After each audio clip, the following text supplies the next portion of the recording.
होली की आत्मा। बचपन से शहर में रहने वाला मनोज इस साल होली की छुट्टियों में अपने गांव दुर्गापुर वापस आता है, जहां उसे देख पूरा गांव खुशी से झूम उठता है। जब गया था तब इतना सा था और अब देखो कितना बड़ा हो गया है। हाँ सरपंच जी, जब मैं गया था तब आप भी बहुत जवान थे और अब देखो कितने बूढ़े हो गए हैं आप। चलो चलो बढ़िया है, बच्चा घर वापस आ गया। इसी खुशी में आज रात पार्टी होगी। क्या बात है, गांव में भी पार्टियां होने लगी। वैसे अगर पार्टी की बात है तो आज क्यों सीधा होली पार्टी करते हैं। होली पार्टी की बात सुन चहल पहल में अचानक सन्नाटा छा जाता है, जिसे देख मनोज को कुछ अजीब लगता है, लेकिन तभी सरपंच बात पलट देता है। अब बहुत देर हो गई, चलो सब अपने घर चलो, पार्टी के बारे में कल सोचेंगे। मनोज भी मम्मी पापा के साथ घर आ जाता है, पर होली पार्टी और उस पर पूरे गांव की खामोशी वाली बात अभी तक उसके जहन से निकलती नहीं। पापा, होली पार्टी की बात पर सब चुप क्यों हो गए थे? अरे होगी उनकी कोई अपनी बात, मुझे गांव की पंचायत ही थोड़ी पता है। थक गया हूँ, चलो सो जाते हैं, कल बात करते हैं। पापा की बात मानते हुए मनोज भी सोने चला जाता है। आज तो छुपा लिया, लेकिन हफ्ते बाद जब होली का दिन आएगा तब इसे कैसे रोकोगे?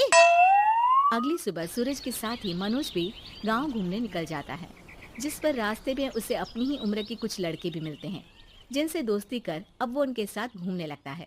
इसी तरह कुछ दिन बीत जाते हैं और होली नजदीक आने लगती है। दोस्तों, होली में 4 दिन ही बचे हैं, पर गांव में उसकी कोई तैयारियां क्यों नहीं दिख रही? क्योंकि यहाँ होली नहीं मनाई जाती। अरे पर ऐसा क्यों? वो राजा भूषण। अरे तुम 4 दिन के लिए आए हो, क्या इतना सोच रहे हो? चलो कुछ खाने चलते हैं। इसी के साथ एक बार फिर होली की बात को टलते हुए देख मनोज को शक होने लगता है। वो घर पहुंचते ही इंटरनेट पर अपने गांव और राजा भूषण के बारे में जानकारी निकालने लगता है। क्या? मुझे आज तक ये नहीं पता था। ऐसा कैसे? किसी ने मुझे कुछ बताया क्यों नहीं? सारी जानकारी लेने के बाद मनोज गांव वालों या अपने मम्मी पापा से कुछ पूछे बिना खुद ही उसकी सच्चाई के बारे में छानबीन करने लगता है, जिसके चलते वो राजा भूषण की हवेली में पहुंचता है। वाह, क्या हवेली है यार। पर क्या यहाँ सच में कोई भूत है? हेलो भूत जी, कोई है क्या? हम इस साल गांव में होली सेलिब्रेट कर रहे हैं, क्या आप उस पर थोड़ा इंटरव्यू देंगे? मनोज के ऐसा बोलते ही गांव में तूफान उठ जाता है और हवेली में रखी सारी चीजें हिलने लगती है। एक अदृश्य शक्ति मनोज को धक्का देकर हवेली से बाहर निकाल दरवाजा बंद कर लेती है। ये सब देख मनोज हैरान रह जाता है। क्या अभी मुझे हवा ने धक्का देकर बाहर निकाल दिया? मेरे होते हुए इस गांव में कभी होली नहीं मन सकती, इसलिए दोबारा ऐसी कोशिश भी मत करना, अंजाम बुरा होगा। आवाज सुन मनोज हैरानी से इधर उधर देखने लगता है, पर उसे कोई दिखाई नहीं देता। वो गांव वापस आ जाता है, जहां तूफान की वजह से सब कुछ तहस महस हो चुका होता है। आखिर ये तूफान आया कैसे?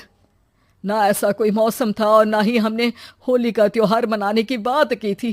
सरपंच की बात पर कोई रिएक्शन दिए बिना मनोज चुपचाप अपने घर चला जाता है।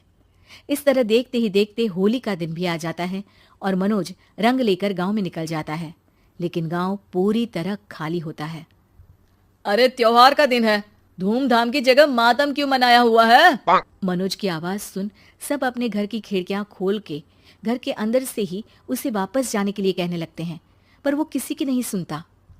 तुझे पहले भी समझाया था, अगर होली खेलने की कोशिश भी की तो अच्छा नहीं होगा। अरे बात मान लो बेटा, तुम्हें सच नहीं पता। मुझे सब पता है। सालों पहले इस राजा ने एक अंधविश्वास फैलाया और आप लोग आज तक उसे मानते आ रहे हो।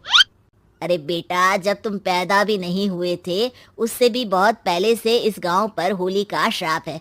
अगर गांव में होली का त्योहार मनाया जाता है तो प्रलय आना पक्की बात होती है। राजा भूषण इस सब में नहीं मानते थे और त्योहार मनाने लगे, जिसके चलते होली वाले ही दिन पहले उनके बेटे की और फिर उनकी मृत्यु हो गई। तभी से गांव की रक्षा के लिए उनकी आत्मा उस हवेली में रह रही है। सबकी बातें सुन मनोज उलझन में पड़ जाता है। सोचना भी मत मनोज, अगर तुमने इस परंपरा को तोड़ने की कोशिश भी की तो उसका परिणाम इस गांव और गांव के लोगों के लिए अच्छा नहीं होगा। मुझे भी यकीन नहीं हो रहा कि आप लोग एक बेतुकी बात को मानकर सालों से रंगों के त्योहार को मातम की तरह मनाते आ रहे हो। मनोज किसी की कोई बात ना मानते हुए पूरे गांव में रंग बिखेर देता है, जिसके तुरंत बाद वहां तूफान के साथ बिजलियां गरजने लगती है। अचानक मौसम में ऐसा बदलाव देख जहां मनोज कंफ्यूजन में आ जाता है, वहीं गांव वाले डर से सहम जाते हैं।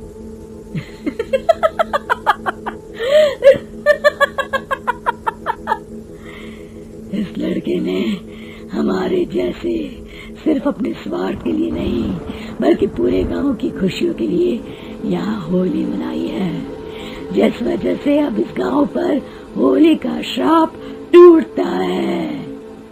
ऐसा बोलकर राजा का भूत वहां से गायब हो जाता है, जिसके बाद गांव के लोग धूमधाम से होली मनाते हैं। खुशियों के रंग गांव में बिखरे ही होते हैं कि अगली सुबह अचानक मनोज कहीं गायब हो जाता है और एक बार फिर गांव में होली का नया राज शुरू हो जाता है।